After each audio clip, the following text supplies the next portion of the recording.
It's pretty provocative. I mean, the notion of, you're not saying bomb Iran.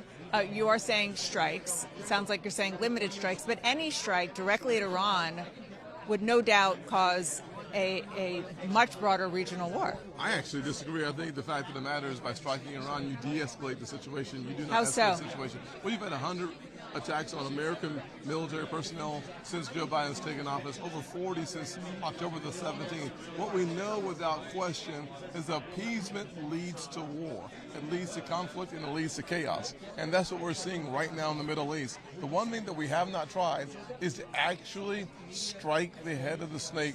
We know that Iran sends 90% of the money that Hamas has comes from Iran. We know that the attacks on American personnel has been funded by Iran. We know that the drone attacks funded by Iran. If we are going to deal with the challenges that our men and women in uniform are dealing with in the Middle East, you have to go to Iran. And what specifically would that strike look like?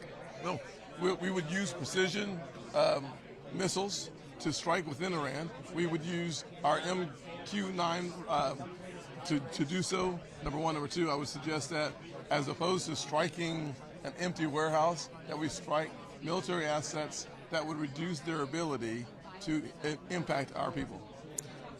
Again, I understand what you're saying is that at this point it's kind of a proxy or it's a proxy on Iran's side, not necessarily on America's side, because they are using their assets to hit America. But to go into Iran is a whole different ballgame. Without any question, left and right, we've all conceded the fact that Iran is using proxies to attack U.S. military personnel.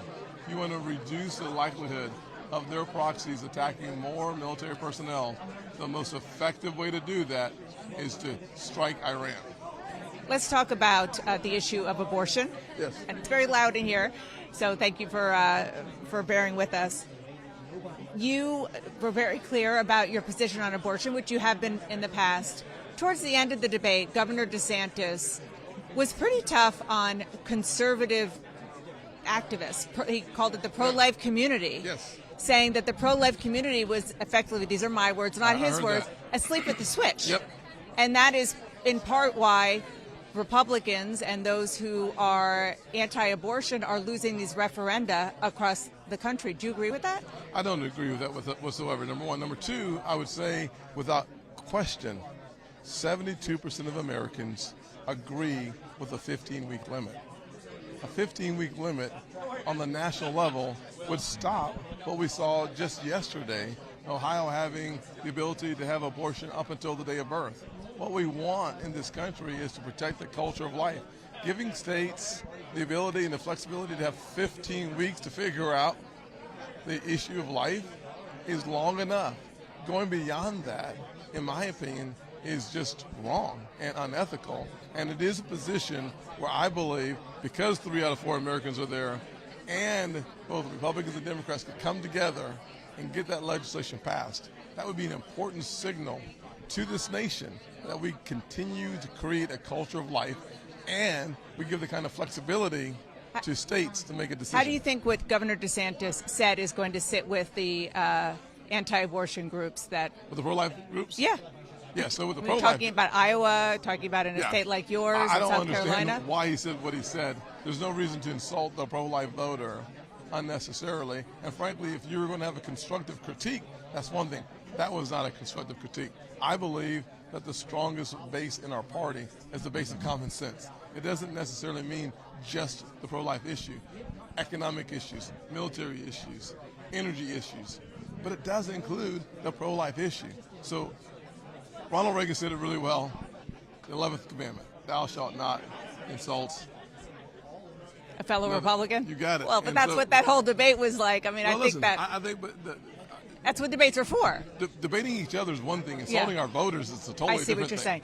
I want to just ask you about the 15-week argument that you just made, because no, this was not on the ballot in Virginia yesterday per se, but it was a big part of what Governor Youngkin campaigned on behalf of the Republicans who were running for the State House. And it was what he urged them to run on. Exactly what you're saying. Right. A 15-week He called it a limit, a ban with exceptions. And not only did that not only did he not succeed in turning over the Senate, he actually lost the House. So doesn't that fly in the face of the argument you're making? Not at all. I mean, elections are primarily about more than one issue. You cannot give the Commonwealth defeat for the Republican governor on the shoulders of the pro-life movement. That's just inconsistent with the reality from my perspective. If you can talk about the issue of life in a way that 3 out of 4 Americans agree with it. If you can But he tried to do that. He rebranded a lot. You can talk about the issue of life that doesn't stop when the baby is born, but continues. You talk about adoption, as I talked about it, and crisis pregnancy centers, as I talked about it, and providing resources and tax credits for the expectant mother. You have to make the issue of life holistic. By doing so, I think not only do we keep our voters, but we expand into independent voters. Senator Scott, thank you so much. Yes, ma'am. Appreciate your time. Thank you. Nice to see you. Anderson, back to you.